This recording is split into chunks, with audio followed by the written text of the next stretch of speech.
खुशबू फूलों की यहाँ रुक गई है, शाखाएं तरु की यहाँ झुक गई है। खुशबू फूलों की यहाँ रुक गई है, शाखाएं तरु की यहाँ झुक गई है।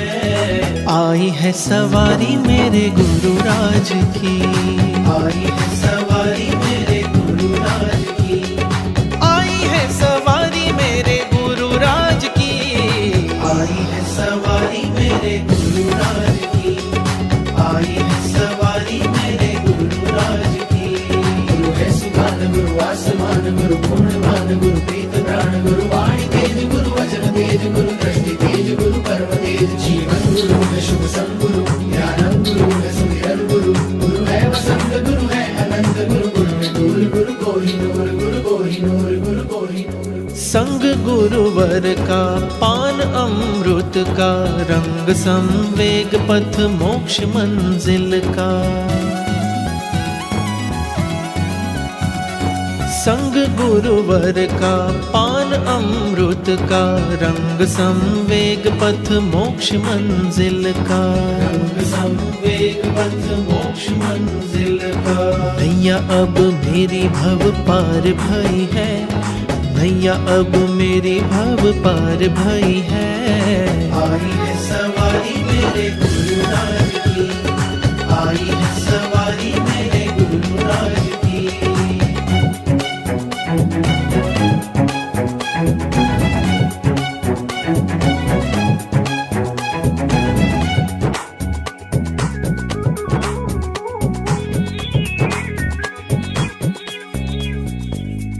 राग का त्याग हो, त्याग का राग हो, श्रमण का वेश हो, आत्म उज्जमाल हो। राग का त्याग हो, त्याग। ध्यानस्थ होने का प्रयास कीजिए, अंतरतम की गहराई में उतरिए, सभी जगह से अपने मन को हटाइए, यहां ज्ञान के मार्ग पर लाकर उसे स्थिर करने का प्रयास कीजिए। नमो अरिहंताणम नमो सिद्धाणम नमो आयरियाणम नमो उवज्जायाणम नमो लोए सव्वसाहुणम। एसो पंच नमुकारो सव्व पावपणासनो मंगलानं च सव्वेसिं परमं हवहि मंगलम। चत्तारी मंगलम अरिहंता मंगलम सिद्धा मंगलम साहु मंगलम केवली पन्नतो धम्मो मंगलम। चत्तारी लोकोत्तमा अरिहंता लोकोत्तमा सिद्धा लोकोत्तमा साहु लोकोत्तमा केवली पन्नतो धम्मो लोकोत्तमो। चत्तारी शरणं पवज्जामि अरिहन्ते शरणं पवज्जामि सिद्धे शरणं पवज्जामि साहु शरणं पवज्जामि केवली पन्नत्तं धम्मं शरणं पवज्जामि। मंगलम भगवान वीरो मंगलम गौतम प्रभु मंगलम स्थूलिभद्राद्या जैन धर्मोस्तु मंगलम। सर्वारिष्ट प्रणाशाय सर्वाभीष्टार्थदायिनी सर्वलब्धि निधानाय श्री गुरु गौतम स्वामिने नमः। अंगूठे अमृतवसे लब्धितना भंडार श्री गुरु गौतम समरिये मनोवांचित फलदातार। तपोनिधिं महाशांतं योगिनं ज्ञानिनं तथा विद्वांसं च महोदार्यं नौमि श्री बुद्धिसागरं नौमि श्री कैलाससागरं नौमि श्री सुबोधसागरं नौमि श्री पद्मसागरं। श्रमण भगवान महावीर स्वामी की उज्जवल परंपरा के सभी छोटे बड़े गच्छ संप्रदायों और समुदायों के समस्त पंच महाव्रतधारी पूजनीय साधु साध्वी जी भगवंतों को भावभीनी वंदना। ओम ब्रीम नमो लोये सब्बसाहुणम। ओम सियाऊसाय नमः। श्रीमाणि भद्र दिशतु मम सदा सर्वकार्येषु सिद्धिम्। ओम आं क्रों ह्रीं द्रां द्रीं क्षां क्षीं क्षूं क्षां क्षौं क्षः श्री घंटाकर्ण महावीर क्षेत्रपालाय नमः। ममोपरि प्रसन्नो भव प्रत्यक्षं दर्शनं देहि वाञ्छितं पूरय पूरय स्वाहा। ओम ऐं नमः। ओम ह्रीं श्रीं क्लीं ऐं नमः। ओम ह्रीं क्लीं ब्लूं श्रीं हसकलरीं ऐं नमः। ओम ह्रीं श्री सरस्वत्यै नमः। ओम पद्मावती पद्मनेत्रे पद्मासने लक्ष्मीदायिनी वाञ्छापूर्णे रिद्धिं सिद्धिं जयं जयं जयं कुरु कुरु स्वाहा। ओम क्षां क्षीं क्षूं क्षां क्षौं क्षः श्रीनाकोड़ा भैरवाय नमः स्वाहा। ओम क्षां क्षीं क्षूं क्षां क्षौं क्षः श्री अत्रस्त ग्राम नगर क्षेत्रपाल देवताभ्यो नमः स्वाहा। ओम ह्रीं अर्हं श्री आदिनाथाय नमः। ओम ह्रीं अर्हं श्री विमलाचल परमेष्ठिने नमः। ओम ह्रीं अर्हं श्री शत्रुंजय महागिरिराजाय नमः। ओम ह्रीं श्री गोमुख अक्षराजाय नमः। ओम ह्रीं श्री कपर्दी अक्षराजाय नमः। ओम ह्रीं श्री विमलेश्वर अक्षराजाय नमः। ओम ह्रीं श्री पार्श्व अक्षराजाय नमः। ओम ह्रीं श्री धर्णेन्द्र नागराजाय नमः। ओम ह्रीं श्री गरुड़ अक्षराजाय नमः। ओम ह्रीं श्री चक्रेश्वरी महादिव्यै नमः। ओम ह्रीं श्री ज्वालामालिनी महादिव्यै नमः। ओम ह्रीं श्री पंचांगुली महादिव्यै नमः। ओम ह्रीं श्री अंबिका महादिव्यै नमः। ओम ह्रीं श्री सच्चिया महादिव्यै नमः। ओम ह्रीं श्री वैरुट्या महादिव्यै नमः। ओम श्रीं ह्रीं क्लीं महालक्ष्म्यै नमः। ओम ह्रीं श्री निर्वाणी महादिव्यै नमः। ओम ह्रीं श्री मातंग अक्षराजाय नमः। ओम ह्रीं श्री सिद्धायिका महादिव्यै नमः। ओम ह्रीं श्री गणिपीठक अक्षराजाय नमः। ओम ह्रीं श्री त्रिभुवन स्वामिनी महादिव्यै नमः। ओम ह्रीं श्री चतुर्विंशति अक्षेभ्यो नमः। ओम ह्रीं श्री चतुर्विंशति अक्षिण्येभ्यो नमः। ओम ह्रीं श्री चतुष्षष्टि सुरेन्द्रेभ्यो नमः। ओम ह्रीं श्री चतुष्षष्टि योगिनीभ्यो नमः। ओम ह्रीं श्री षोडश विद्या देवीभ्यो नमः। ओम स्वाहा ओम स्वाहा। ओम श्री जिराउली पार्श्वनाथ रक्षां कुरु कुरु स्वाहा। ओम स्वाहा ओम स्वाहा। ओम श्री शांतिनाथ स्वामी रक्षां कुरु कुरु स्वाहा। ओम नमो श्री शंकेश्वर पार्श्वनाथाय ह्रीं श्रीं धर्णेन्द्र पद्मावती सहिताय अट्टे मट्टे क्षुद्रान् संभय संभय दुष्टान् चूरय चूरय मनोवांचितं पूरय पूरय रिद्धिं रिद्धिं कुरु कुरु स्वाहा। ओम ह्रीं श्रीं अर्हं नम्योणपास विसहरवसः जिनफुलिंग ह्रीं श्रीं नमः स्वाहा। ओम नमो नमो राम ह्रीं रों रः यः शः ह्रीं फट् फट् स्वाहा। ओम ह्रीं श्री सर्वोपद्रवान् नाशय नाशय स्वाहा। समवेत स्वर में हाथ जोड़कर सभी लोग ध्यानस्थ रहते हुए इस महामंगलकारी मंत्र का सामूहिक संगान करेंगे, साथ साथ में गाएंगे गुनगुनाएंगे। ओम नमो जीनानाम शरणानाम मंगलानाम लोकोत्तमानम राम ह्रीं रूम राईं राम रः सिया ऊषा त्रैलोक्य ललाम भूताय शुद्रोपद्रव शमनाय अर्हते नमः स्वाहा। स्टील के बैरिकेड्स लगे हुए हैं, वहां तक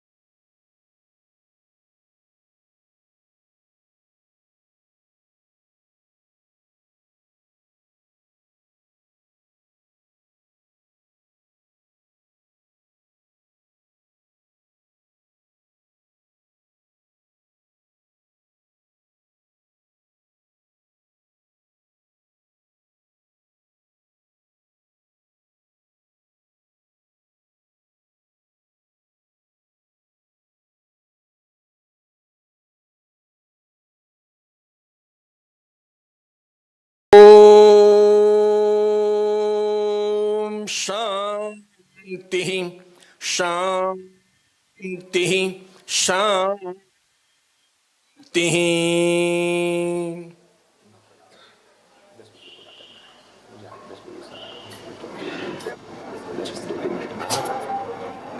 धर्म जिज्ञासु भाइयों और बहनों,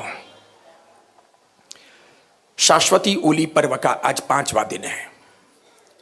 क्रम से आज साधुपद की उपासना का दिन है, शमणत्व की साधना का दिन है। त्याग, वैराग्य, घर संसार का परित्याग, संयमी जीवन का स्वीकार, पंच महाव्रतों का आराधन, उसकी उपासना का दिन है। जैन परंपरा में ऐसे लाखों साधु साध्वी जी भगवंत हुए, आगे भी होंगे। हर तीर्थंकर के काल में चतुर्विध संघ में साधु साध्वी जी भगवंत होते हैं। किसी के काल में 4 महाव्रत होते हैं, किसी के काल में 5 महाव्रत होते हैं, लेकिन बहुत बेहतरी के साथ में वे अच्छा जीवन जी करके स्वयं अपना कल्याण करते हैं और जगत को कल्याण का मार्ग देते हैं। ये पंचम काल है, ये पतन का समय है, या हर चीज गिरावट को प्राप्त कर रही है। बुद्धि घटेगी, ज्ञान घटेगा, आयुष्य घटेगा, शक्ति सामर्थ्य घटेगा, पुण्य घटेगा, पुरुषार्थ भी घटेगा। कुछ बड़ा करने की तमन्नाएं मुश्किल से खड़ी होगी, छोटी बड़ी रुकावटें बहुत आएगी, तकलीफों का सामना करना पड़ेगा। अच्छे शक्तिशाली सत्वशाली जीव इस काल में भी अच्छा चरित्र पाल लेंगे। कई चरित्र प्राप्त करके भी पतन को प्राप्त हो जाएंगे, संभल नहीं पाएंगे। उसमें मां बाप के संस्कार बहुत काम नहीं करते। मां बाप के संस्कार तो अच्छे ही होते हैं, गुरु की भूमिका भी बहुत अधिक महत्वपूर्ण नहीं होती। स्वयं के मन की भूमिका बहुत अधिक महत्वपूर्ण होती है। उसे कोई माता पिता पत्नी पति बेटे बेटियां कोई नहीं रोक सकते। परसों बेंगलोर में एक मर्डर हो गया। 16 साल के एक लड़के ने अपनी मां का मर्डर किया है, लेकिन उसके मर्डर करने की वजह बड़ी खतरनाक है। पूरी रिपोर्ट जानने के बाद में यह समझने की आवश्यकता है कि मां बाप को भी संभलना चाहिए, गुरुओं को भी संभलना चाहिए, और गुरुओं के साथ में रहने वाले शिष्यों को भी संभलना चाहिए। इतना ही नहीं, भक्तों को भी संभलना चाहिए और संभल करके ही आगे बढ़ना चाहिए। सब चीज की अपनी एक मर्यादा होती है और मर्यादाओं का निर्वहन करना चाहिए। लड़के ने अपनी मां को उसके प्रेमी के साथ में बहुत बार आपत्तिजनक हालत में देखा था। तो मां को और मां के प्रेमी को, दोनों को लड़के ने, 16 साल के लड़के ने कहा था कि ये आप ठीक नहीं कर रहे हो, ये मेरे पिताजी के साथ और मेरे साथ विश्वासघात है, ये अपने कुटुंब कबीले के साथ में भी विश्वासघात है, आप ठीक नहीं कर रहे हो, आप ये मत करो। ऐसा उसने कई बार देख लिया था, कई बार उसने कह लिया था। इस बार वो स्कूल से आया और उसने देखा कि फिर वो प्रेमी और मां दोनों आपत्तिजनक हालत में साथ में हैं। उसने चाकू निकाली, दोनों पर 10-10 वार कर दिए, दोनों को सुला दिया। उसी समय पिताजी तो दुकान गए हुए थे। समझ गए आप? ये ग्रस्त जीवन की बात है। साधु जीवन में भी आचारों का पतन हो सकता है। पतन के लिए कौन कौन से रास्ते हैं उनको हमें रोकना चाहिए, और उत्थान के लिए कौन कौन रास्ते हैं उनको हमें प्रशस्त करके देना चाहिए। हमें अच्छे साधु साध्वियों को संभालना भी चाहिए और गलत साधु साध्वियों को एक दिन के लिए भी विनती नहीं करनी चाहिए। वैसे मैं पहले भी कह चुका हूं कि जो आचारहीन हैं वैसों की संख्या बहुत कम है। समाज उन्हें तवज्जो देता है, इसलिए वे फल फूल जाते हैं। और ये यकायक कोई चीज इस प्रकार फलीफूत नहीं होती, बहुत समय तक चलती है जब हम ध्यान नहीं देते हैं। भक्तों की भूमिका इसमें बहुत महत्वपूर्ण भक्ति है। कई तो सारे अपने जिन शासन में भक्त हैं, कुछ कम भक्त भी है। वे फिर हर किसी को भी सपोर्ट कर लेते हैं। वो लकीर के फकीर होते हैं, अपना अपना पंथ, अपना अपना संप्रदाय, अपना अपना समुदाय, उसको पकड़ के बैठ जाते हैं। तब वो अच्छे और बुरे का भेद नहीं करते कि मेरे हो के इनके हो, इनके हो के इनके हो, किसी के भी मारा साहब हो। सही है तो सही है, गलत है तो गलत है। नहीं, हम ऐसा नहीं करते। हम जिस समुदाय को मानते होते हैं, जिस पंथ को मानते होते हैं, जिस संप्रदाय को मानते होते हैं, वहां कुछ भी गलत भी होता है तो उसे छिपाएंगे, और जिसको नहीं मानते होते हैं वहां अच्छा भी होता है तो उसकी आलोचना टीका करेंगे, निंदा करेंगे, उसके लिए थोड़े से हल्के शब्दों का प्रयोग कर लेंगे। हाँ ठीक है ना, कुछ नहीं, यानी आपने देखा नहीं, आपने जाना नहीं, आपने समझा नहीं, आपको साधना का पता नहीं। आपको विधियों का पता नहीं, आपको क्रिया का पता नहीं, आपको अच्छाइयों का पता नहीं, आदमी की निर्मलता का पता नहीं, आप किसी एक ठूंठे से बंधे हो, इसीलिए उसको छोड़ करके बाकी सबको आप नकारते हो, ये उचित बात नहीं है। सम्यक दर्शन का पहला लक्षण है कि अच्छाइयों को देखना, सच्चाइयों को देखना, पवित्रता को देखना, निर्मलता को देखना, अच्छी चीजों से एप्रिशिएट करना, वो किसी की भी। हाँ, हमारा पड़ोसी हमें पसंद ना हो लेकिन उस पड़ोस में कई गुणवान लोग रहते हों तो अच्छी बात करनी चाहिए कि इनके घर में हैं, भले इनके और हमारे पड़ती नहीं है लेकिन अच्छे लोग हैं, अच्छी चीजें हैं, बढ़िया है। समाज में भी जो गुणवान हो उनकी प्रशंसा होनी चाहिए, भले वो हमारे विरोध पक्ष का हो, हमारे अगेंस्ट उसने वोट किया हो, हमारे नंबर जब टेस्टी में लग रहा था तो उसने मना किया था, वो भले किया हो, लेकिन वो अगर गुणवान है तो उसे अप्रिशिएट करना चाहिए। मैंने कहा था ना कि दुर्जन के साथ में रहना दुर्भाग्यपूर्ण है, एक रात किसी कोबरे के साथ, नाग के साथ गुजार देना और मर जाना वो चलेगा। नीति शास्त्र ये कहता है दुर्जनों की संगति नहीं, सद्गुणों की संगति। और सद्गुणी अगर डांट भी देता है तो उसे स्वीकार करना चाहिए, उसे अपना हित मानना चाहिए। सद्गुणी ही डांटेगा, वही कहेगा, और वो अगर कहे तो उसे बुरा नहीं लगाना चाहिए। दुर्गुणी हो, दुर्बुद्धिमान हो और वो कुछ कहता है तो उसे सुनने की आवश्यकता नहीं है। आज साधु साध्वी जी भगवंतों की पूजा अर्चना का दिन है। मैं इस दुनिया में 19,000 साधु साध्वियों में उपस्थित पंच महाव्रतधारी, शुद्ध चरित्र का पालन करने वाले, सुंदर तरीके से भगवान महावीर के मार्ग पर आगे बढ़ने वाले, स्वपर का कल्याण करने वाले सभी समुदायों के, सभी संप्रदायों के, सभी पंथों के, सभी जातियों के, सभी गच्छों के साधु साध्वी जी भगवंतों को भावभीनी वंदना करता हूं। ओम ह्रीं नमो लोये सब्बसाहुणम।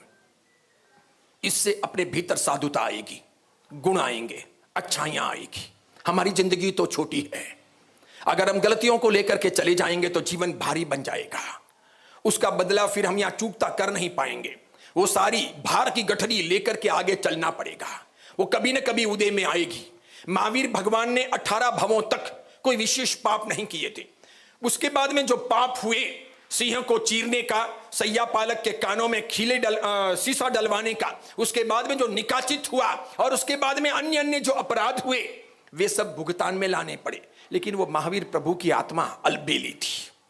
मासक क्षमण के पारणे मासक क्षमण, मासक क्षमण के पारणे मासक क्षमण। भगवान ने पुटिलाचार्य गुरु भगवंत को प्राप्त करके कितने कितने मासक क्षमण किए, कितनी घोर साधना की, कितने कष्टों को सहा, अपने किए हुए कृतकर्मों को धोने का और स्वीकार करने का सुंदर प्रयत्न किया।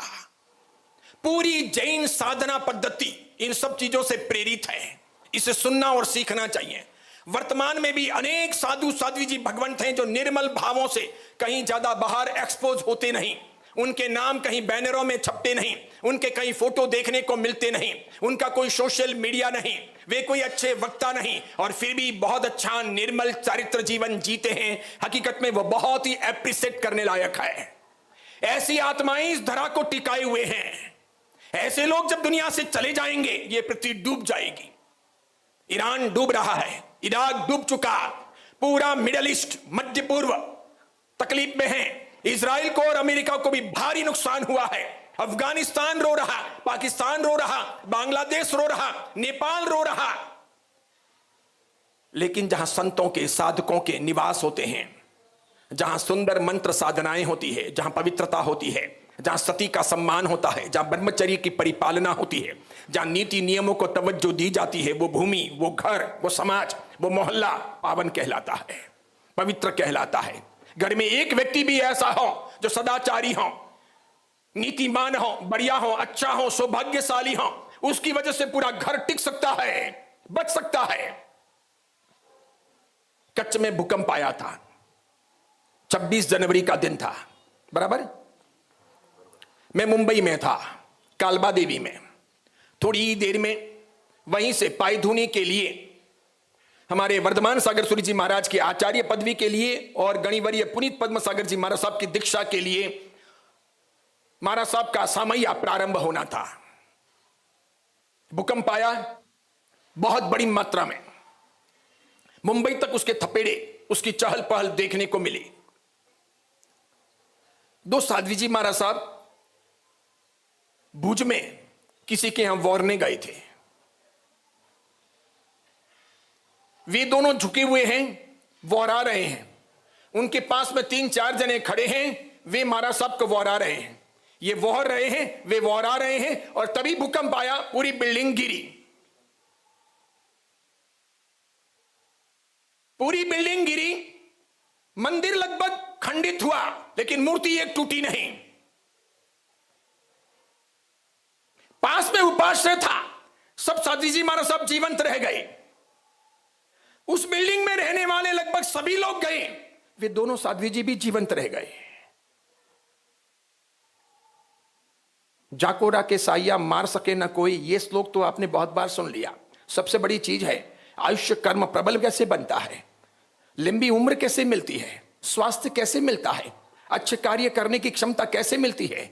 आपके अगर वेदनीय का क्षय हुआ है, आपका आयुष्य कर्म प्रबल है, आपने जीव दया पाली है, आपने लोगों का सेवा सहयोग का काम किया है, आपने अंतराय अगर तोड़े हैं, दूसरों को अंतराय नहीं दिए हैं, सौभाग्य का सूर्योदय किया है, तो निश्चित तौर पर ऐसा रक्षण आपका होगा। और नहीं तो छोटी सी ठोकर भी लगे और चले जाएं, ऐसी स्थितियां बनती हैं। साधु साध्वी जी भगवंत, जिन शासन के साधु साध्वी जी भगवंत इस दुनिया की पवित्रतम आत्माएं हैं। एक दिन का वैसा चरित्र पालना भी मुश्किल है, दुष्कर जैसा है। एक औषध लेकर के देखो, आपको पता चलेगा। लाइफ टाइम के लिए इस प्रकार जीना सरल नहीं है। इसलिए इस काल में भी जो मनोयोग, वचन योग, काय योग के आधार पर जितना चाहो उतना मूल गुणों का रक्षण करके जी ले। उत्तर गुण में कभी कोई दोस्त लग भी जाए तब भी मूल गुणों का पूरा पूरा रक्षण करके जी ले। मूल गुण यानी 5 महाव्रत और 6ठे रात्रि भोजन का त्याग, बस इसका बराबर ध्यान रख लें तो जीवन नैया पार लग सकती है। कई महान महान आत्माएं इस दुनिया में पैदा हुई, जिनको जैन माँ बाप नहीं मिले, जैन कुल नहीं मिला, समय पर जिनको सदगुरु भगवंतों का योग नहीं मिला, और फिर भी जब मिला जगे तब से सवेरा उनका कल्याण हो गया। कभी कोई अपने यहां पर रसोया महाराज साहब के साथ में शिखर जी के लिए विहार में गया था। शिखर जी पहुंचते पहुंचते महाराज साहब की तो उसने भक्ति की, उसकी खुद की भक्ति हो गई। अहमदाबाद के सेठ उसे वेतन देते थे। जब कहा कि अब सब पूरा हो चुका है तो टेम्पो लेकर सब समेट कर बर्तन बासन लेकर वापस अहमदाबाद चला। महाराज साहब पहुंच गए हैं शिखर जी। वो बोला मैं टेम्पो भेजता हूं, मैं नहीं आ रहा। तो कि तेरे पैसे मेरी पत्नी को दे देना। तो कि तू, तो कि मैं तो महाराज साहब के साथ रहना चाहता हूं। वो रसोया महाराज साहब के साथ में ही रह गया। आगे जाकर उसने दीक्षा ली, दीक्षा लेकर वो साधु बने, फिर गणिवर्य बने, पन्यास बने, उपाध्याय बने, आचार्य बने, फिर नेमिसुरी जी महाराज के समुदाय के गच्छ नायक बने, आचार्य मेरे प्रभु सूरी जी महाराज। सैकड़ों को दीक्षाएं दे दी, हजारों की जिंदगियां तिरा दी और पार भी उतर गए। हम डपोल संख यूं के यूं रह गए। हंसते क्या हो, सोचते नहीं कि जो अजैन परिवार में जन्मा हुआ रसोया ऐसा कर सकता है। हम क्रांति कब करेंगे, हम कब सोचेंगे, हमारे जीवन का परिवर्तन कब होगा। समझो साधु साध्वी न बन सके, ईमानदारी पूर्वक पापों का परित्याग कब होगा, पाप मिनिमाइज कब होंगे, क्या इरादे हैं, कितने पाप करने हैं, कब तक करने हैं, कितने छिपाने हैं, कितनी दुर्बुद्धि का विकास करना है, मिलेगा क्या, अब तक क्या मिला है। रखो अपने अपने दिल पर हाथ, कसम खाओ क्या मिला है, कितना पाया। इसीलिए ईमानदारी पूर्वक की साधनाएं हो, क्वांटिटी में ना भी हो तो क्वालिटी में हो। क्वांटिटी महत्वपूर्ण नहीं है, क्वालिटी बहुत महत्वपूर्ण है। ज्ञानियों ने क्वालिटी का मूल्यांकन किया है, क्वांटिटी का मूल्यांकन नहीं किया है। जैन धर्म के अंदर संख्या धर्म महत्वपूर्ण नहीं है, भाव धर्म महत्वपूर्ण है। मटेरियल से भी ज्यादा भाव और संख्या से भी ज्यादा भाव धर्म महत्वपूर्ण है। न्याय द्रव्य महत्वपूर्ण है, नीतिमत्ता महत्वपूर्ण है, ईमानदारी का भोजन महत्वपूर्ण है, अच्छे लोगों के सहयोग महत्वपूर्ण है, सज्जनों के पास में संगति करना और वहीं मकान लेना महत्वपूर्ण है। दुर्जनों के साथ में मकान भी नहीं लेने चाहिए। जिस मकान में घन चक्कर रहते हो वहां का मकान भले 5 लाख नुकसान में भी बेच के निकल जाना चाहिए। रोज रोज की अशांति मोल नहीं लेनी चाहिए, रोज कसाई नहीं बढ़ाने चाहिए, अपनी आत्मा की हानि नहीं करनी चाहिए। लेकिन अब तो नई क्रांति हो रही है। मुंबई में, अहमदाबाद में, सूरत में मैं देखता हूं कि जहां कहीं भी मंदिर बनता है वहां उपाश्रय नहीं बनता। सब लोगों को मंदिर चाहिए है, भगवान चाहिए है, टीकियां लगानी है, महाराज साहब नहीं चाहिए है। वो कहते हैं उपाश्रय लाएंगे तो झंझट होगी, फिर महाराज साहब आएंगे, फिर परटने की मगजमारी ने, फिर उनके सब व्यवस्था की मगजमारी, फिर चौमासे करवाने, ये करना वो नहीं चाहिए। कभी टेम्पररी 1 आधे दिन के लिए महाराज साहब को लाना होगा तो ला देंगे, बाकी मंदिर बनाते हैं। जबकि जिन शासन की विधि यह है कि पहले मंदिर नहीं बनाना चाहिए, पहले उपाश्रय बनाना चाहिए। विधि यह है, पहले भगवान नहीं लाने के, पहले गुरु महाराज लाने के। गुरु महाराज आने के बाद में अपने आप भगवान आ जाएंगे। गुरु महाराज आने के बाद में सद्बुद्धि भी आएगी, धर्म भी आएगा, नीति भी आएगी, सदाचार भी आएगा, ज्ञान भी आएगा, विकास भी आएगा, संस्कार भी आएंगे, संस्कृति का रक्षण भी होगा। और अगर अकेले मंदिर आ गया तो लगभग कुछ नहीं आएगा। खाली बस जाएंगे, चढ़ावे बोलेंगे, टीकियां लगाएंगे, अभिषेक करेंगे, चैत्यवंदन करेंगे, घर रवाना हो जाएंगे। आज भी आप देखो, जहां जहां भी मंदिर पास में हो उपाश्रय के, या मंदिर उपाश्रय से दूर हो, उपाश्रय से मंदिर अगर दूर हो तब तो लगभग मंदिर से कोई उपाश्रय जाता ही नहीं, बहुत कम लोग ही जाते हैं। एरे गेरे हालो के बाबा ने वंदन करे ना हो, बस। बाकी डायरेक्ट घर टू मंदिर, मंदिर टू घर, घर से मंदिर, मंदिर से घर। भगवान को भज लिया, काम पूरा हो गया, चले गए। महाराज साहब इसमें बीच में कहीं आते ही नहीं, समझ रहे हैं। और अगर उपाश्रय पास में है मंदिर के तो कोई कोई जरा चले जाते हैं, चलो आज व्याख्यान है, 5 मिनट के लिए बैठ जाते हैं या हमारा सबको वंदन करने चले जाते हैं। 50% से भी अधिक लोग ऐसे हैं जो डायरेक्ट मंदिर से घर जाते हैं, उपाश्रय आते ही नहीं। अब भगवान तो कान पकड़ते नहीं, भगवान डांटते नहीं, भगवान बुरा भला कहते नहीं, भगवान आपको रोकते नहीं, भगवान आपको टोकते नहीं।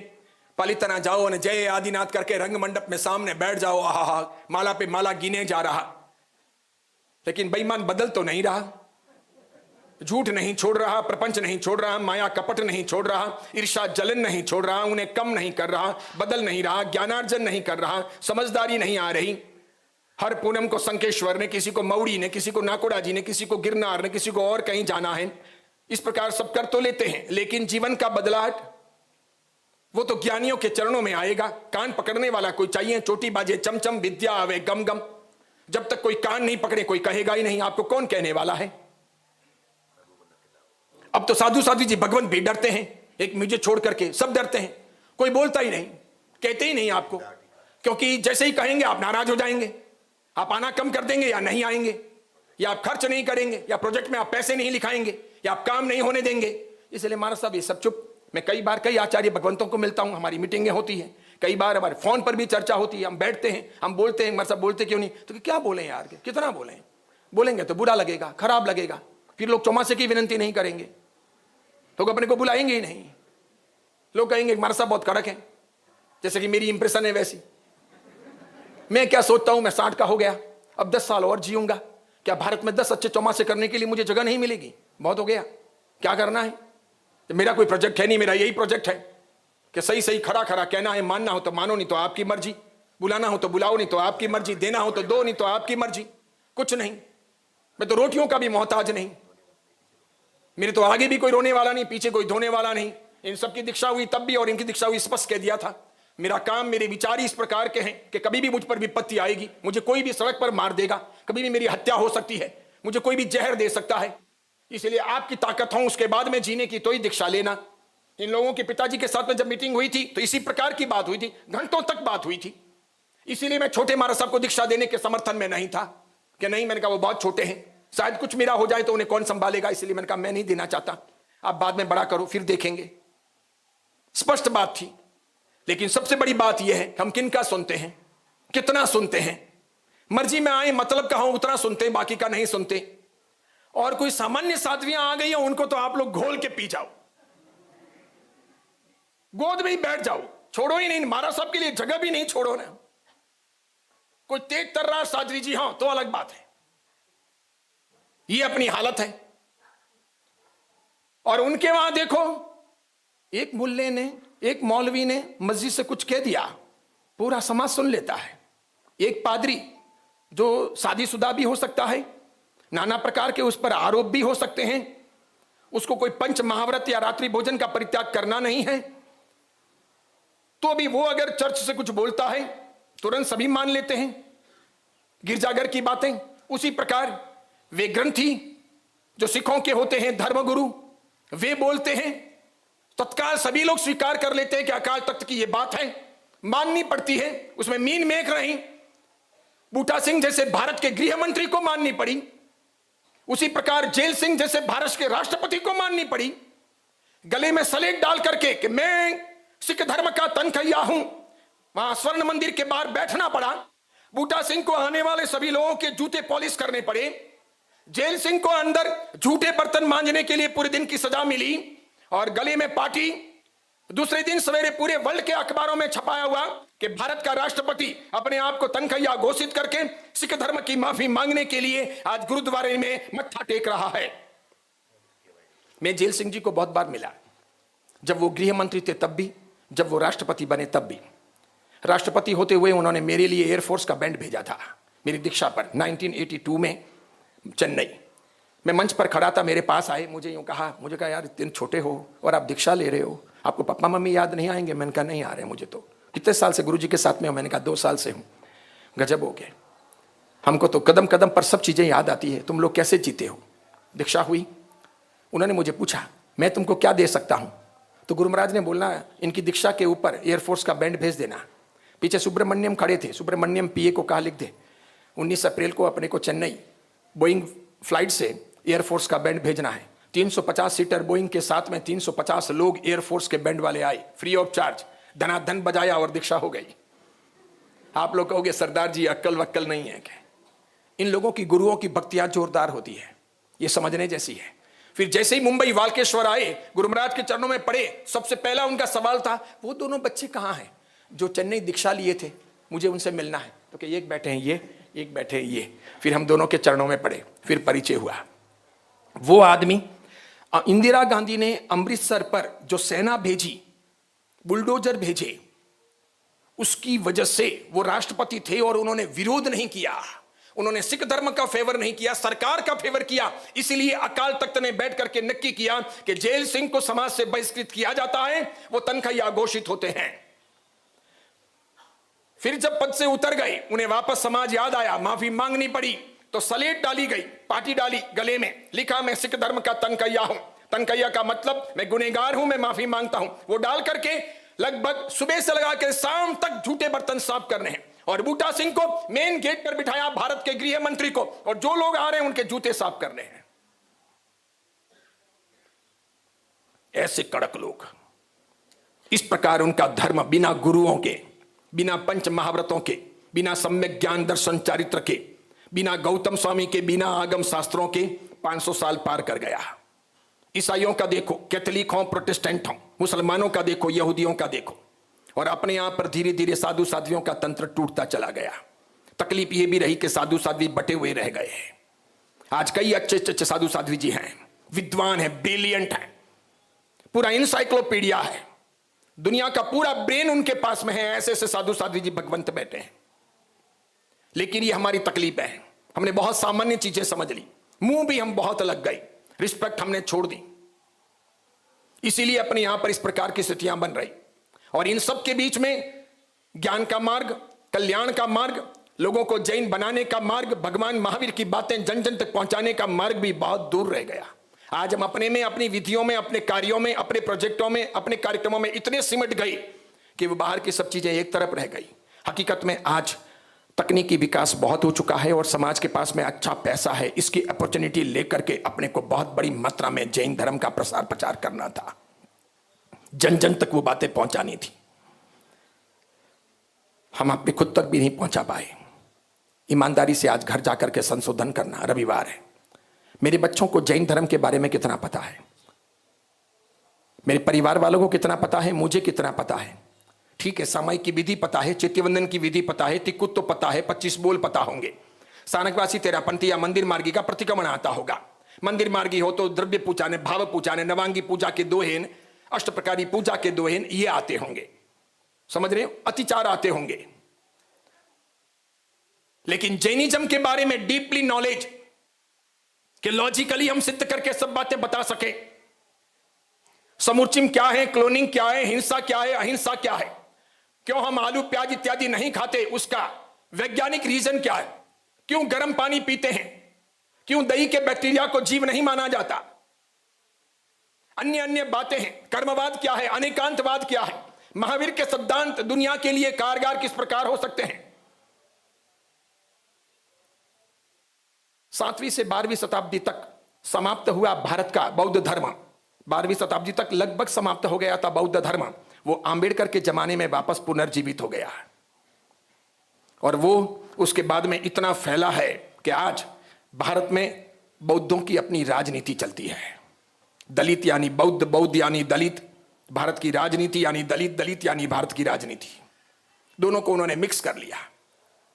उधर थाईलैंड हो, जापान हो, अन्य अन्य देश हो, छोटे बड़े, कितनी बड़ी मात्रा में सब जगह बौद्ध छाए हुए हैं। उनकी शिक्षाएं, उनकी बातें, उनके अलग अलग प्रकार के रूप सब बाहर रखे जाते हैं, कहे जाते हैं। लोग बहुत बुद्ध को फॉलो करते हैं, उन पर खूब बोला जाता है, खूब लिखा जाता है, खूब कहा जाता है। बहुत गहराई में देखो ना, श्वेतांबर मूर्ति पूजक समाज का तो लगभग ऑनलाइन बहुत कम ही है मटेरियल। दिगंबर समाज का सबसे अधिक है। वो रखते जा रहे हैं। हम इन सब चीजों में पिछड़ते जा रहे हैं। हम चरवला मुपत्ति तक ही सीमित हैं, पूजा और टीकियों तक ही सीमित हैं, उसके आगे की हमारी क्रांति नहीं है। इसीलिए कॉलेज में देखो, अन्य जगह पर देखो, यूनिवर्सिटियों में देखो, बहुत ज्यादा कोई समझता नहीं कि श्वेतांबर मूर्ति पूजक परंपरा क्या है। बहुत सोचने जैसी बातें हैं। ये बातें मुनि सम्मेलन के समय में भी बहुत सारी चर्चा में आई थी।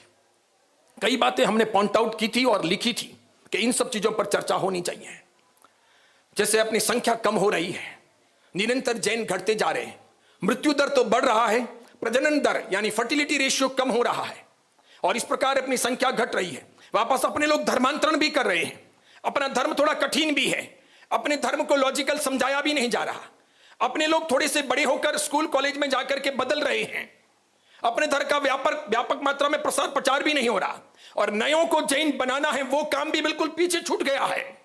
ऐसी हालत में हम बहुत तकलीफ में पड़ जाएंगे, और वापस अपने यहां इंटरकास्ट हो रहा है, लड़कियां बाहर जा रही है। धीरे धीरे समाज ही कमजोर बन गया, तो मंदिर, उपाश्रय, तीर्थ, आगम, साधु, साध्वी और पूरी जैन परंपरा को संभालेगा कौन? कैसे संभालेंगे? आज सब जगह पर तकलीफें पड़ गई है। लेकिन पहले तक तो जब मैं ये बातें कहता था तो सभी लोग विरोध करते थे या क्रिटिसाइज करते थे कि ये क्या बेकार की बातें हैं। इस बार मुनि सम्मेलन के अंदर इन चीजों की चर्चा हुई, थोड़ी थोड़ी हुई, ज्यादा खुल करके नहीं हो सकी। साधु साध्वी जी भगवंत भी डरते हैं और परहेज करते हैं, समझते हैं लेकिन बोल नहीं पाते हैं, और ये बहुत क्रिटिकल टाइम है, बहुत क्रिटिकल। हमको जापान को देखकर, जर्मनी को देखकर, ब्रिटेन को देखकर ये समझ लेना चाहिए कि आगे भारत में हमारा क्या होने वाला है। वहां का फर्टिलिटी रेशियो और वहां घटती हुई जनजाति, ब्रिटेन की देखो, जापान की देखो, जर्मनी की देखो। ये बातें मैं लगभग 25 साल 30 साल पहले बोलता था, और अभी इन 5 वर्षों में जापान का, जर्मनी का, ब्रिटेन का, अन्य अन्य राज्यों का, देशों का और चीन का सबका वीडियो आया है। वे वीडियो मेरी बात को सत्य सिद्ध करते हैं। उस जमाने में सोशल मीडिया नहीं था, वरना सबसे पहले वीडियो मेरा बनना चाहिए था, क्योंकि ये विचार मेरे थे। मैं लाया, ये दुनिया तो अभी ला रही है। अब वो कह रहे हैं जापानीज वाले या जर्मन वाले कि हम 1.38 रह गए हैं, हमारा फर्टिलिटी रेशियो 1.38 है, ब्रिटेन का 1.37 है, धीरे धीरे घटता जा रहा है, 2.1 होना चाहिए। उससे कम हो तो वो जाति, वो धर्म, वो परंपरा, वो समाज समाप्त हो जाएगा आने वाले 25 साल 30 साल में। यही हो रहा, पारसियों में भी यही हो रहा। उसके बाद में समाप्त होने वाला ये जैन समाज, ये इसकी स्थिति है। और धर्म प्रचार बिल्कुल दूर रह गया, हम अपने तक प्रचारित हो गए। बस हमने ये मान लिया कि बैंड बाजों में, खूब अधिक रंग रोगान में, बड़े बड़े मंडपों में, खूब खाने खिलाने में ही धर्म है। हमने ये समझा ही नहीं कि लोगों को जैन बनाने में धर्म है, नीतिमत्ता बढ़ाने में धर्म है, जीवन परिवर्तन में धर्म है, व्यक्तियों को वास्तविक सिद्धांत देने में धर्म है। इसमें हम पीछे रह गए। सुमति मुनि करके एक स्थानकवासी साधु हुए। सुमति मुनि श्रमण संघ के थे, और आचार्य नानेस के नाम से जाने वाले नानालाल जी महाराज साहब एक हुए, वो आचार्य हैं, थे आचार्य। इन दोनों ने मेवाड़ और मालवा के इलाके में विहार करके खटीकों को जैन बनाने का काम शुरू किया। खटीक यानी जो मरे हुए पशुओं का चमड़ा निकालते हैं, मरे हुए पशुओं का चमड़ा निकालते हैं, साफ करते हैं और चमड़ा बेचने का काम करते हैं, वे खटीक, वो जाति, कोई ब्राह्मण नहीं, अब उनको वहां खटीक कहते हैं। उन खटीकों को जैन बनाने का काम शुरू किया। वो बहुत बड़ी जाति थी। वो चित्तौड़गढ़, भीलवाड़ा, नीमच, निम्बाहेड़ा, फिर मंदसौर, रतलाम, जावरा, हार, बदनावर, देवास, इंदौर, उज्जैन, पूरा मालवा, इधर थोड़ा मेवाड़, उदयपुर तक उसमें फैली हुई वो जाति। एक तरफ सुमति मुनि जी ने, एक तरफ नानालाल जी महाराज ने गांव गांव विचरण किया। सुमति मुनि जी क्या करते थे पता है? किसी भी गांव में जाते, स्थानक पहुंचते, वहां प्रवचन दे देते, उसके बाद में अपना एकासना करते, फिर अपने पीने का पानी साथ में ले लेते और खटीक के मोहल्ले में चले जाते। शाम तक वहीं रहते। चारों तरफ पशुओं को काटा जा रहा है, चमड़ा उधेड़ा जा रहा है, एक अच्छा स्थान देख करके वो भी अपना आसन जमा लेते और बैठ जाते। भले खून से लथपथ हाथ से भी कोई एक आदमी आता, उससे 2 मिनट के लिए बात करते, क्या करते हो? तो ये कर रहा हूं। क्यों कर रहे हो? क्या मिलेगा? और कुछ काम नहीं है क्या करने को? इसके सिवाय दूसरा काम नहीं कर सकते? इस काम में क्यों लथपथ हो? क्यों खून खराबा कर रहे हो और क्यों परेशान हो रहे हो? क्यों जीवन का अहित कर रहे हो? कुछ अच्छा भी सोचो ना। तो क्या कर सकता हूं? तो ये कर सकते हो, वो कर सकते हो, वो कर सकते हो। ऐसे कह करके, ऐसे कर करके उन्होंने mouth to mouth, door to door, व्यक्ति से व्यक्ति प्रेरणाएं पहुंचाने का प्रयास किया। वहां से परिवर्तन शुरू हुआ। एक गांव में एक आदमी ने यह काम छोड़ा, दूसरे दिन दूसरे ने छोड़ा, तीसरे दिन तीसरे ने छोड़ा, चौथे ने छोड़ा, 5 ने छोड़ा, 25 ने छोड़ा, 50 ने छोड़ा। मैं सेक्टर 11 में था, उदयपुर। कुछ स्थानकवासी साध्वी जी मुझे मिलने आई। मेरे चतुर्मास के पश्चात का यह कार्यक्रम था। वंदना की, टिकुत्तो किया और फिर मुझे कुछ साहित्य दिया, मैंने लिया। मैंने कहा बोलिए हमारे साथ क्या काम था? तो कि इस कार्यक्रम के लिए निवेदन करने के लिए हम सब आए हैं, साथ में हमारा संघ भी आया है। मैंने कहा क्या कार्यक्रम है?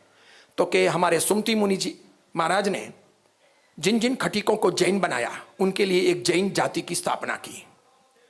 नानालाल जी महाराज ने भी जिन जिन को जैन बनाया उनके लिए एक जैन जाति की स्थापना की।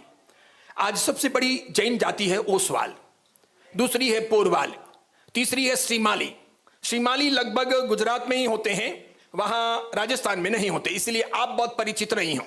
जैसे ये हैं, ये ओसवाल नहीं है, ये पोरवाल नहीं है, ये विसा श्रीमाली है।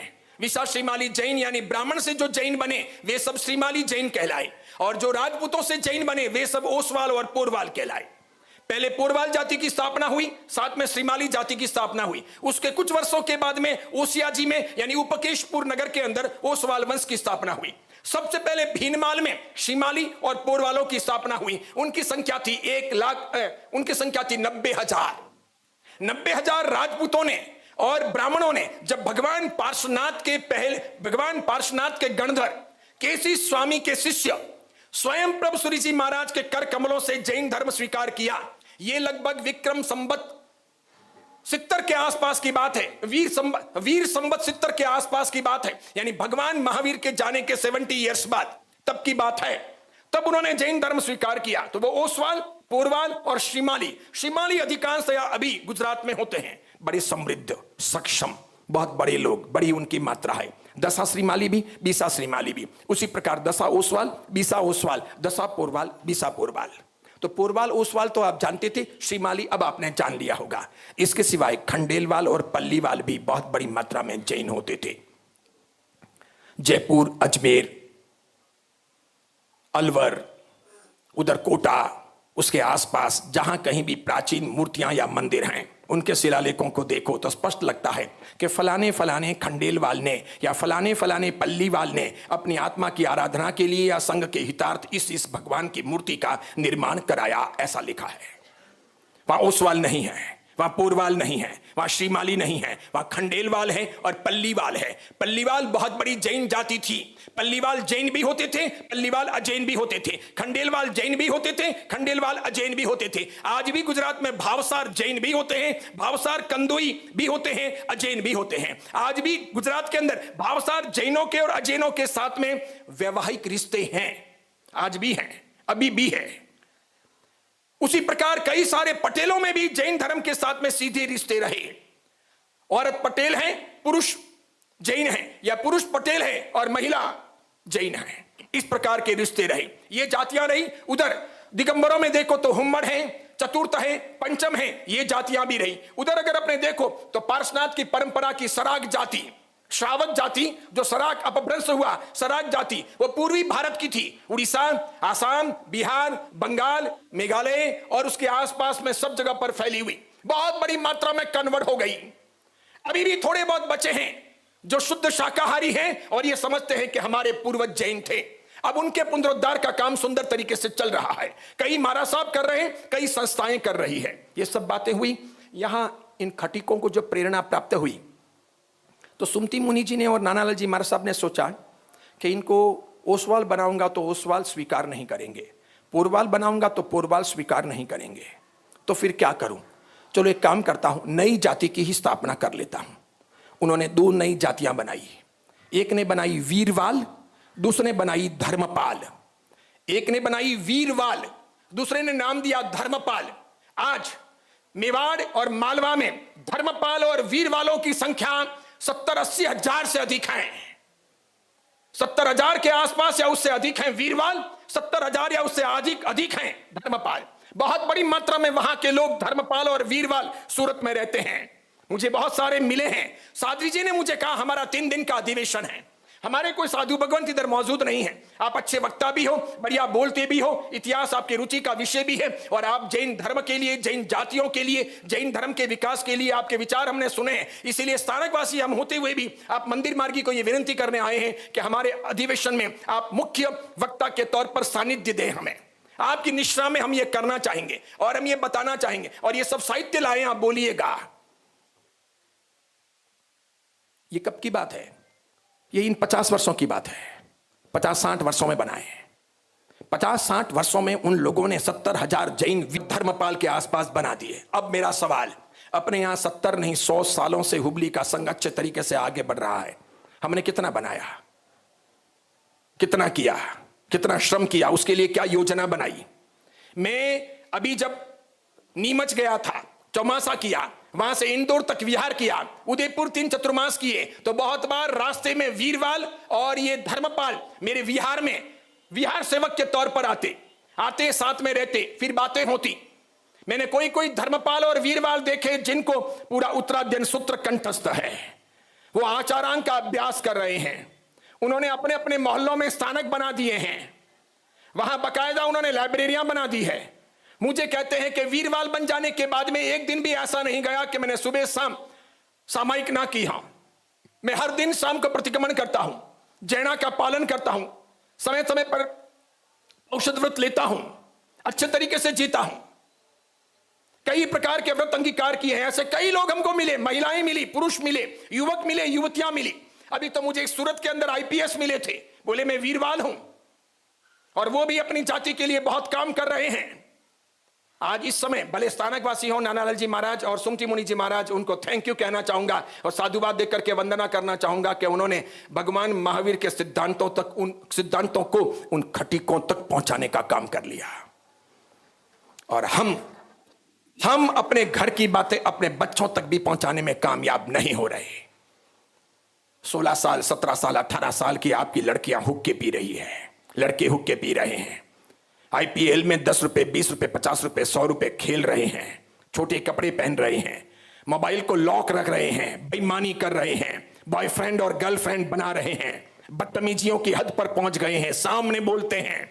जैन धर्म का अंश उनमें दिखाई नहीं दे रहा, उनकी श्रद्धा टूट रही है, वो सबको एक समान मान रहे हैं। उनको friendship day, Valentine day, rose day, ribbon day और बाकी सब डे या 31st या न्यू ईयर ये अच्छे लगते हैं। उनको महावीर के बारे में, गौतम स्वामी के बारे में, अन्य महान आचार्य भगवंतों के बारे में, महापुरुषों के बारे में, कोई तेजपाल, वस्तुपाल, कुमारपाल, विमल शाह, देदा शाह, पेथर शाह के बारे में उन्हें पता नहीं, हेमचंद्राचार्य, हरिभद्र सूरी जी के बारे में उन्हें पता नहीं, हमारे साहित्य के बारे में उन्हें पता नहीं, 45 आगमों के बारे में उन्हें पता नहीं, महावीर की परंपरा के अद्भुत योगदान के बारे में उन्हें पता नहीं।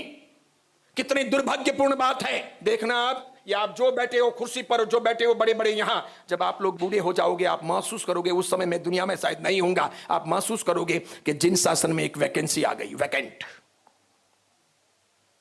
बस आपका ये जमाना जो है बस ये आखिरी है। आपके जाने के साथ में ही घरों में गोचरी मिलनी मुश्किल हो जाएगी, विहार में चलने वाले मुश्किल हो जाएंगे, पैसे देने वाले उपाश्रय मंदिर के लिए लोग मुश्किल हो जाएंगे, संभालने वाले लोग मुश्किल हो जाएंगे। अब तो सबको अलग अलग क्लबों में जुड़ना है, लॉयंस क्लब ने, रोटरी क्लब ने, ये ने वो ने, ग्रुप बनाने हैं, जीवदया के काम करने हैं, अनुकंपा दान करने हैं, चैरिटी करनी है, किसी को कपड़े पहनाने हैं, किसी को नदियां खोदनी हैं, किसी को बगीचे लगाने हैं, किसी को और कहीं गरीब बस्तियों में देने जाना है, वही उनका धर्म है। और वापस जोरदार समझ लिया है कि मानव धर्म वो सबसे बड़ा धर्म है। मैंने कहा डफोल शंकरों, पढ़ो तो सही, मानव धर्म है, लेकिन क्या मानव धर्म है? धर्म क्या है पहले ये तो समझो। किसको कहते हैं मानवता? नीति रीति क्या है? क्या आपकी औकात है? आपका अभ्यास क्या है? स्टडी क्या है? मानव धर्म की बातें क्रिश्चियन नहीं करते, मानव धर्म की बातें मुसलमान नहीं करते, मानव धर्म की बातें ईसाई नहीं करते, सिख नहीं करते। एक जैनों को ही रेले करके रोज अंदर कोई कीड़े उठते हैं, इसलिए रोज बातें होती रहती है, ये करना ने, वो करना ने, फलाना करना ने, ढिंगड़ा करना नहीं हो। लेकिन साधर्मिक की भक्ति करनी तो तैयार नहीं, नए जैन पैदा करने तो तैयार नहीं, सब जगह पर जाना और कुछ करना तो तैयार नहीं, या एक से अधिक बालक संतान पैदा करनी उसके लिए भी तैयार नहीं। तब हम यूं कहेंगे कि क्राइसिस बहुत है, महंगाई बहुत है, मेडिकल महंगा है, एजुकेशन महंगा है, एक को संभालना ही भारी है, दो को करके क्या करेंगे? समझ रहे हो आप कैसी कैसी स्थितियां हैं? इसीलिए मैं कहना चाहूंगा, ध्यान रखिएगा, समझिएगा, आगे बढ़िएगा। अब एक 5 मिनट के लिए महत्वपूर्ण विषय पर, 5 मिनट के लिए एक महत्वपूर्ण विषय पर बात कहता हूं, शांतिपूर्वक सुनिएगा। यह बात बहुत सुनने जैसी है। आज के जो विषय अधूरे रह गए हैं वो कल आगे बढ़ाऊंगा, ध्यान रखिएगा। अभी एक महत्वपूर्ण बात जरूरी कहनी है, वो कहता हूं। हर कोई व्यक्ति सपने देखता है और उन सपनों को पूरा करने के लिए योजनाएं बनाता है, लेकिन कितनी भी योजनाएं बनाओ, कितने भी सपने देखो, सबके सपने सिद्ध नहीं होते, साकार नहीं होते, सभी योजनाएं सफल नहीं होती। हर किसी को सिद्धियां नहीं मिल जाती, हर किसी को सफलताएं नहीं मिल जाती। सफलता के लिए, सिद्धियों के लिए पुण्य प्रताप चाहिए, अच्छा प्रारब्ध चाहिए, गहन पुरुषार्थ चाहिए, ध्येय के प्रति निष्ठा चाहिए।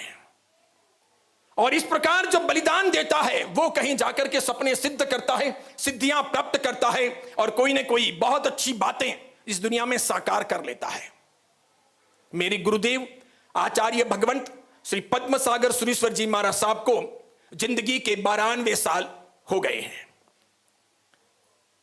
19 वर्ष की उम्र में उन्होंने दीक्षा ली थी, और तब उन्होंने बिना कोई साधनों के, सुविधाओं के, बिना कोई सपोर्ट के, सहयोग के एक सपना देखा था कि मुझे भारतीय संस्कृति और जैन इतिहास का संरक्षण करना है।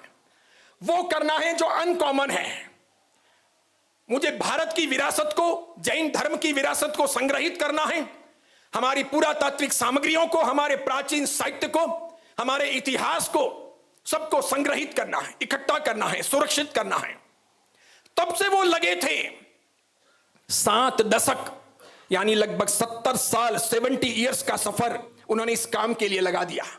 यानी मानो एक आदमी ने अपनी पूरी जिंदगी दीक्षा लेकर के इस काम में, बलिदान में लगा दी।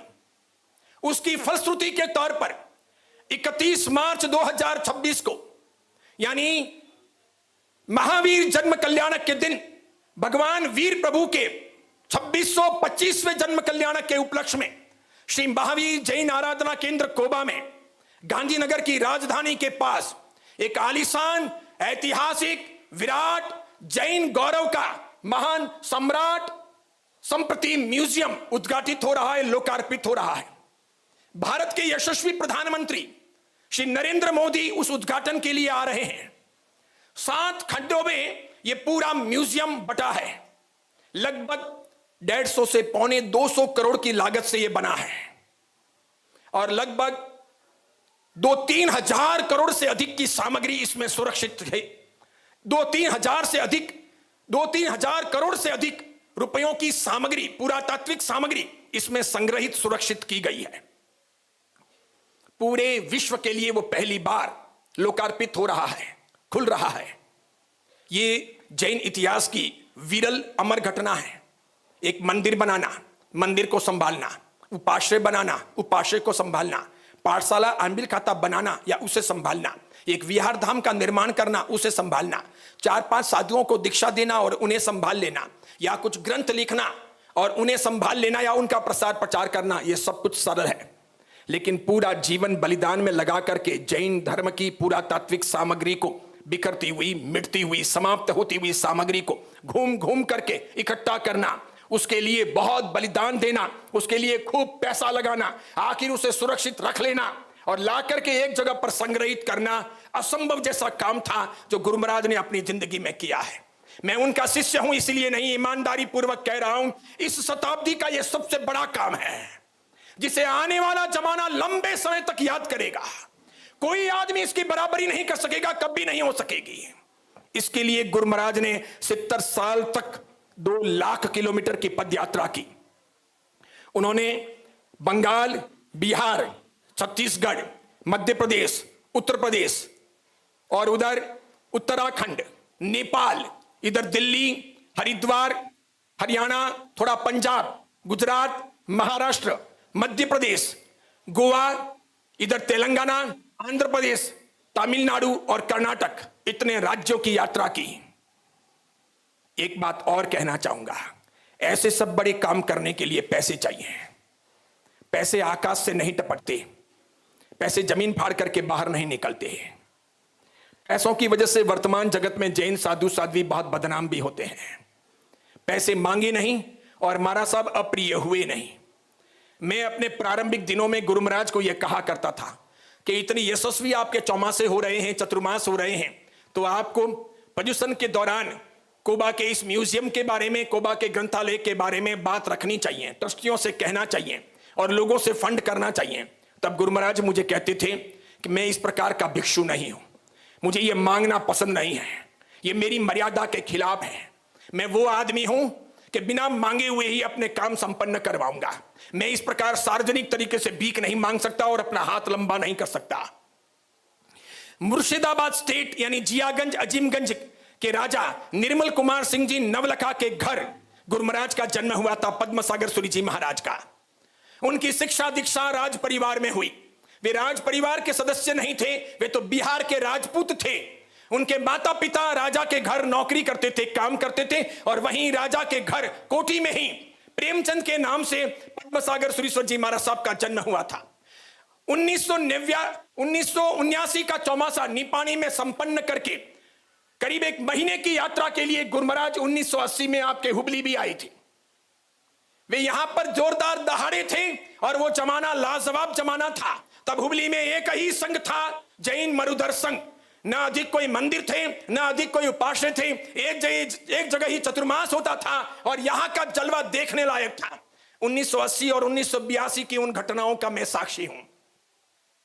वो गुरु महाराज आज 92 साल के तकाजे पर पहुंचे हैं, बुढ़ापा घिर गया है। इतनी वयोवृद्ध अवस्था में भी अपना मन, अपना तन, अपनी भावनाएं जिंदी रखे हुए हैं। आज भी देवगुरु धर्म की कृपा है कि उनको आंखों से दिखाई देता है। वे अभी शायद मेरा यह प्रवचन सुन रहे होंगे, उनको कानों से सुनाई देता है। उन्हें दिमाग से सोचने के लिए मजबूर नहीं करना पड़ता, उनको सब समझ में आता है। आज भी कोई साधु साध्वी या श्रावक श्राविका उनको उल्टी सुल्टी बात नहीं कह सकते, उन्हें सब समझ में आता है। कल जब फोन आया था और परसों जब फोन आया था तो मुझे कहा था समय मिले तो 31 तारीख को तुमको ऑनलाइन जुड़ना है। तुम अकेले ऐसे हो जो वहां बैठे हो, बाकी सब मेरे शिष्य यहां पर आ चुके हैं।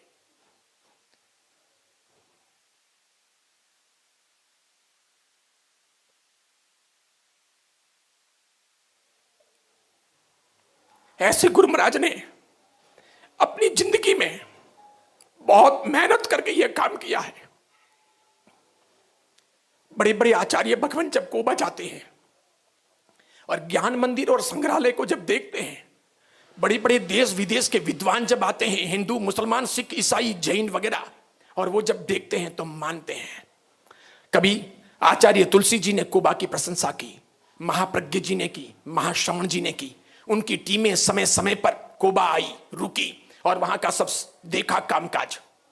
उसी प्रकार खरतरगज के आचार्य मणिप्रभ सागर सुरेश्वर जी महाराज साहब की आज्ञानुवर्तिनी कई साध्वियां कोबा आई, कई साधु भगवंत कोबा आए, कई बार वहां का साहित्य मंगाया। अच्छे तरीके से उन लोगों ने पीएचडियां की, बढ़िया तरीके से। उसी प्रकार रामचंद्र सुरेश्वर जी महाराज साहब की परंपरा के कई बड़े बड़े आचार्य भगवंत और विद्वान वहां पधारे, वहां रहे, वहां पढ़े और वहां से बहुत सारा साहित्य मंगाया और अपने जीवन का विकास किया। आचार्य भुवन भानु सुरेश्वर जी महाराज साहब के समुदाय के भी लगभग सभी बड़े बड़े आचार्य साधु साध्वी जी भगवंत वहां पधारते हैं, वहां से साहित्य लेते हैं, पढ़ते हैं और बहुत अच्छे तरीके से उसकी प्रशंसा करते हैं। जो महाराज साहब आपके यहाँ पर बैठे हैं वासुपूज्य मंदिर में, उनके गुरुजी एक बार कोबा आए थे, यीशु विजय सूरी जी महाराज कोबा आए थे। उनको द्वात्रिंशिका पर एक ग्रंथ लिखना था, उसके रेफरेंस के लिए कोबा आए।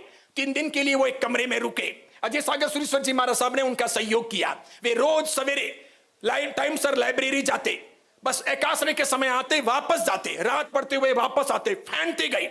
उनको इतना मटेरियल मिला, उनको एक ग्रंथ लिखना था, कोबा के भरोसे उन्होंने 32 ग्रंथ लिख दिए। द्वात्रिंशिका 32 यानी एक लिखनी थी, 32 लिख दिए। उसका जब अहमदाबाद में विमोचन समारोह था तो आचार्य यशोविजयसुरी महाराज साहब ने जय घोष सुरेश्वर जी महाराज साहब अपने गच्छ नायक से कहा कि पद्म सागर सूरी जी महाराज के उपकारों से और कोबा के उपकारों से मेरा यह काम संपन्न हो सका है। अगर आपकी आज्ञा और आपके आशीर्वाद हो तो इन ग्रंथों का विमोचन उनके सानिध्य में आयोजित किया जाए। जय घोष सुरेश्वर जी महाराज साहब ने कहा बेशक आप जाइए, विनती कीजिए, मैं भी पत्र लिख करके देता हूं। अहमदाबाद में एक बहुत बड़े स्थान पर शाही समारोह में उसका उद्घाटन हुआ। 32 हाथी मंगाए गए, एक एक हाथी पर एक एक ग्रंथ रखा गया और परम श्रद्धेय गुरुदेव की निश्रा में जय घोष सुरेश्वर जी महाराज साहब की प्रेरणा से ये विमोचन कार्यक्रम संपन्न हुआ।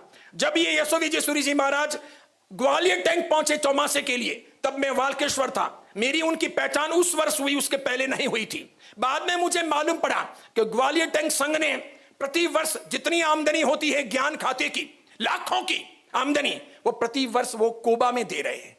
मैंने पूछा क्यों, तो मुझे वहां के अध्यक्ष ने बताया यशोविजयसुरी जी महाराज पधारे थे, उन्होंने कहा कि पैसों का सदुपयोग करना है तो वहां दो। मैंने वहां से बहुत सीखा है, मेरी तरह साधु साध्वियों ने वहां से बहुत पाया है। कोबा है तो ज्ञान है, कोबा है तो साधु साध्वी जी भगवंत हैं, ऐसी स्थिति है और इसीलिए वहां दो, वहां देने लायक है। तब उस संघ ने, ग्वालियर टैंक संघ ने यह ठहराव किया कि अपने यहां परंपरा से जितनी भी आमदनी होगी सबका सब पैसा पोजीशन पूरा होते ही कोबा को ट्रांसफर कर दिया जाएगा। यशोविजयसुरी जी तो चौमासा करके चले गए, हर साल वहां से लाखों रुपए उनकी प्रेरणा से कोबा पहुंचते हैं। नानालाल जी महाराज साहब के, हस्तीमल जी महाराज साहब के साधु भगवंत भी और उनके श्रावकों की टीमें भी कोबा आई, कई दिनों तक ठहरी। श्रमण संघ के भी बड़े बड़े आचार्य भगवंत, साधु साध्वी जी भगवंत वहां पधारते हैं, रहते हैं और संशोधन करते हैं, कहते हैं। इसके सिवाय दिगंबर परंपरा के कई साधु भगवंत और कई विद्वान वहां पर आते हैं। अजैन परंपरा के हिंदू, मुसलमान, सिख, ईसाई, बड़े बड़े दुनिया के विद्वान, समझो वर्ल्ड का कोई भी ऑथर, अच्छा ऑथर जब कभी इंडिया आता है अवश्य में वो कोबा आता है। वो अगर सेंट्रल गवर्नमेंट या गुजरात गवर्नमेंट के पास जाता है तो सबसे पहले वो कहते हैं जैनिज्म और इंडोलॉजी के अभ्यास के लिए आपको सीखना हो तो कोबा जाइए। अभी भारत विरासत महोत्सव के अंतर्गत इसका उद्घाटन होने जा रहा है। आर्कोलॉजिकल डिपार्टमेंट के अंदर सारी सामग्री बिल्कुल रजिस्टर्ड है। 7 खंड बनाए गए हैं। एक खंड के अंदर ऋषभदेव भगवान से लगा करके नेमिनाथ भगवान तक, दूसरे खंड में पार्श्वनाथ और पार्श्वनाथ की परंपरा का विवरण, एक खंड में भगवान महावीर और 72 प्रकार की सब अन्य चीजें और उस प्रकार का एक खंड। एक खंड के अंदर सम्राट संप्रति और उसके बाद का एक खंड। आखिरी खंड जो है वो 7वां खंड, उसमें शत्रुंजय, गिरनार, राणकपुर, माउंट आबू जैसे तीर्थों की डॉक्यूमेंट्रियां और अन्य सारी बातें और प्रदर्शन, उनकी फिल्में, उनके बारे में ज्ञान कि जैनिज्म क्या है, जैन साधु साध्वी क्या है, उनके आचार विचार क्या है, तीर्थ क्या है, पंच महाव्रत क्या है, श्रावकाचार क्या है, हमारे यहाँ की विधियां क्या है, पोषद क्या है, सामायिक क्या है, सब चीजों की डॉक्यूमेंट्रियां।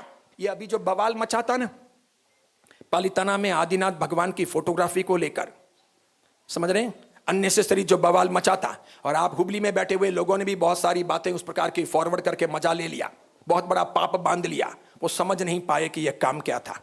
आज मैं वो भेद भी खोल देता हूं। ज्यादा बोलना था, बोला नहीं, लेकिन आज कह देता हूं। प्रेमल भाई कापड़िया करके एक व्यक्ति हैं, एंटिक के जानकार हैं, मुंबई में रहते हैं, बहुत धनाढ्य आदमी हैं। कोबा के म्यूजियम के लिए और अन्य ऐसे पुरातात्विक सामग्री के लिए, ओल्ड स्क्रिप्ट्स के लिए वो काम करते हैं बहुत बढ़िया तरीके से।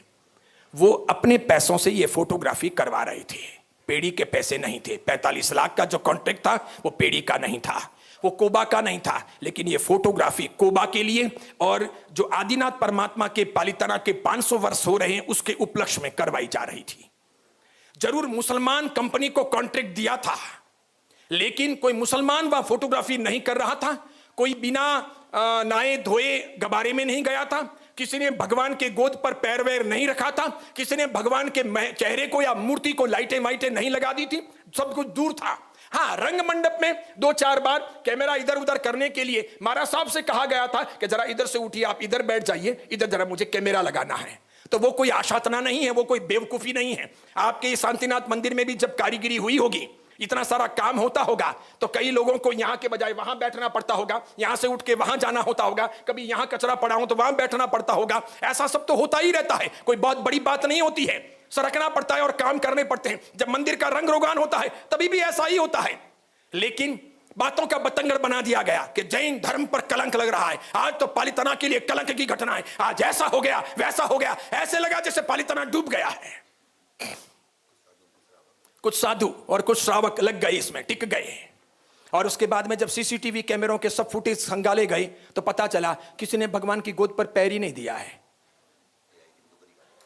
एआई से बना दिए, 2 टोपियां पहना दी, बीच में आधी रात भगवान लगा दिए, फोटो लगा दिया और धनाधन धनाधन सब सप्लाई करते रहे। जिन साधु भगवंतों ने इसमें भूमिका निभाई उन्होंने बहुत बड़ा पाप कर लिया, अपराध कर लिया उन्होंने। और देखो मजे की बात कहता हूं, रामचंद्र सूरी जी हो, भुवन भानु सूरी जी हो, बुद्धि सागर सूरी जी हो, मणिप्रभ सागर सूरी जी हो, या फिर अन्य कोई भी नेमी सूरी जी हो, भक्ति सूरी जी हो, वल्लभ सूरी जी हो, कोई भी हो, नीति सूरी जी हो, कोई भी समुदाय हो, ठीक है, सबके अपने अपने स्थान हैं, सबके अपने अपने तीर्थ हैं, सबके अपने अपने गुरु हैं, सबकी फोटोग्राफियां होती है, सबकी वीडियोग्राफियां होती है, सबके तीर्थ बनते हैं, सबके तीर्थों में अलग अलग कई प्रकार के कॉन्ट्रैक्ट दिए जाते हैं। वहां हिंदू मुसलमान सिख ईसाई देखे नहीं जाते, वहां तो अपने प्रोजेक्ट को किस प्रकार लाभ हो रहा है और कम पैसों में कितना अच्छा कौन काम कर रहा है उसे दिया जाता है, अच्छे तरीके से दिया जाता है। इन सब का मेरे पास में पूरा ब्यौरो है, पूरा लिस्ट के साथ, एक एक घटना के साथ, समझ रहे हैं। और सब अपने अपने गुरुओं की भी डॉक्यूमेंट्री बनाते हैं, उनकी फोटोग्राफी वीडियोग्राफी, उनके लिए नाटक भी रचते हैं, उनके लिए सब कुछ करते हैं। लेकिन वो अपना अपना होता है तो कोई कहने वाला नहीं होता। मैं मेरे गुरु का करूं, मेरे अपने तीर्थ का करूं तो तुम कुछ कहोगे नहीं। लेकिन जैसे ही पालितना, गिरनार, राणकपुर की बात आई और हम में से कुछ बेवकूफों को आग लग गई, समझ ही नहीं पाए। वापस हम कहते हैं कि पालितना सुरक्षित रहना चाहिए, गिरनार सुरक्षित रहना चाहिए, राणकपुर सुरक्षित रहना चाहिए, और ये भी कहते हैं कि दूसरों का इतना प्रसार प्रचार होता है, अपना नहीं होता। बताओ मुझे आज कौन से गुरु महाराज का और कौन से तीर्थ का या कौन कौन से गच्छ का या समुदाय का सोशल मीडिया पर प्रसार प्रचार नहीं हो रहा, सबका हो रहा, समझ रहे हैं आप। लेकिन पालितना को हाथों हाथ रोक दिया गया। मुसलमान की कितनी एजेंसियां हैं, सबसे पहले मार्बल आता है, मुसलमान के वहीं से आता है, सबके सब मुसलमान मार्बल लाने वाले, पूरा का पूरा मुसलमानों से भरा हुआ, वहां हिंदू है ही नहीं। उसके सिवाय गाड़ियां उनकी, तांगे उनके, बैंड उनके, कई सारी एजेंसियां उनकी, सोना चढ़ाने वाले सब कारीगर उनके, घड़ाई करने वाले मशीनों पर ये जो मार्बल आता है घड़ करके, वे भी अधिकांश मुसलमान। शिल्पी ये सब घड़ाई नहीं करते, वे खाली ऊपर का काम करते हैं। कितनी सारी चीजें हैं, अधिकांश वेटर मुसलमान। और सेंट्रल गवर्नमेंट के लोकसभा का जो नए लोकसभा बनी उसकी पूरी फोटोग्राफी वीडियोग्राफी भी इसी लखनऊ की मुसलमान एजेंसी ने की थी। इसमें हिंदू भी है, मुसलमान भी है, दुकान जरूर ये मुसलमान की है, कंपनी जरूर मुसलमान की है। लेकिन जैनों की जब बड़ी बड़ी एजेंसियों को पूछा गया था तो किसी ने 1 करोड़ 25 लाख का कोटेशन दिया था, किसी ने 1 करोड़ 10 लाख का दिया था, एक ने 1 करोड़ 1 लाख का दिया था, किसी ने 90 लाख का दिया था, इन्होंने 45 लाख का दिया था। इसीलिए प्रेमल भाई कापड़िया ने इनको नक्की किया।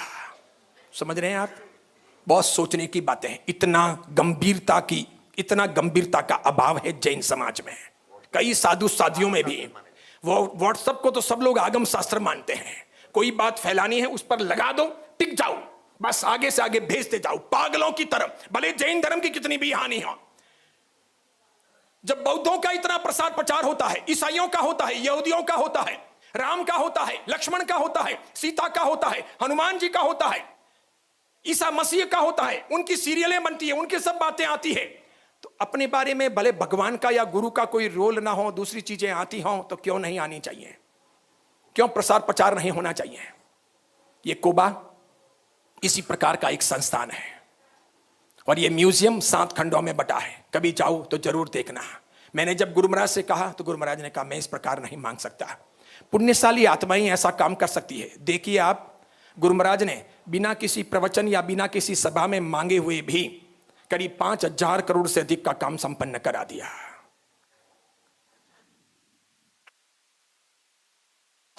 एंटिक वैल्यू 5,000 करोड़ से अधिक की है कोबा के सामान की।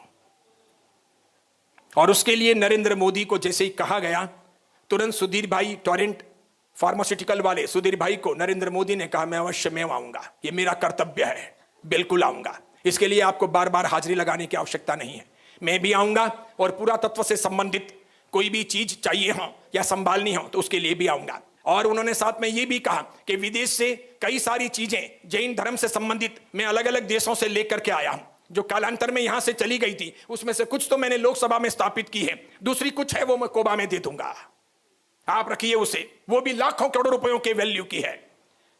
और कोबा के अंदर बहुत प्राचीन प्रतिमाएं, शिलालेख, नाना प्रकार की चीजें, पुराने हस्तलिखित ग्रंथ, ताड़पंत्र के ग्रंथ, सभी चीजें हैं। बहुत बढ़िया, लाजवाब, देखने काबिल, स्टडी करने लायक है। जब कभी भी विदेश का कोई भी आदमी जैनिज्म को जानने के लिए इंडिया आएगा, सबसे पहले कोबा जाएगा, देखना आप, बिना बुलाए जाएगा। अब वहां जोरदार 10,000 लोग इकट्ठे होंगे। 31 तारीख को बहुत बड़ा समारोह है, उसका उद्घाटन होगा। उसके लिए मैं गुरु महाराज को वंदना करता हूं और ज्ञान के इस महामार्ग के लिए सभी को आशीर्वाद प्रदान करता हूं। इस समय एक नामोल्लेख करना चाहता हूं परम श्रद्धेय आचार्य भगवंत श्री अजय सागर सुरीश्वर जी महाराज साहब का, जिनकी मेरे साथ दीक्षा हुई, जो सवरी मांडानी सिरोही जिले के रहने वाले हैं, चेन्नई में जिनका जन्म हुआ, निष्प्रिय संत होकर के जो गुरु महाराज के साथ लगे रहे, जिनको आज पूरे शरीर में सफेद दाग हो गए हैं, जिन्होंने अपने नाम की परवाह नहीं की, काम की परवाह की, जिन्होंने कभी अपनी इज्जत की परवाह नहीं की, कोई फोटो की परवाह नहीं की, आचार्य पद की परवाह नहीं की, कोई चौमासे की परवाह नहीं की। उन्होंने अपनी पूरी जिंदगी यानी 45 साल, उनकी मेरी दीक्षा साथ में हुई थी, वो मेरे से 1 मिनट बड़े, बस 45 साल उन्होंने इस काम में लगा दिए। ये जो कोबा की फलश्रुति है उसमें सबसे बड़ा योगदान उनका है। और गुरु महाराज इतना सब करके भी निष्प्रिय रहे हैं। कई उन्होंने अपने नाम नहीं बताई, नाम नहीं लगाई, फोटो नहीं लगाए, कुछ नहीं किया। पहली बार मैं इस प्रकार बोल रहा हूं, इतने सालों से आलीशान चौमासे करता हूं, कभी मुझे नहीं कहा कि विमल सागर एक पैसा भी लोगों को कहकर के कोबा भिजवाओ ना, कभी नहीं कहा, आज भी नहीं कहा। और उन्होंने समुदाय तक बांध करके भी नहीं रखा, सबके लिए खुला रखा, आओ लो। आपको पता नहीं हो तो कह दूं, जब कभी कोबा के अंदर आप हिसाब देखते हो तो पता चलेगा कि साधु साध्वी जी भगवंतों को जेरोक्स कॉपी करके भेजने का, पढ़ने के लिए जेरोक्स कॉपी करके भेजने के खर्चे कितने हैं? कम से कम 1 वर्ष के 50 लाख से ऊपर रुपए सिर्फ जेरोक्स के। इसलिए जंबो फॉरेन की बड़ी बड़ी जेरोक्स मशीनें वहां लगी हुई है, जंबो जेरोक्स फुल टाइम।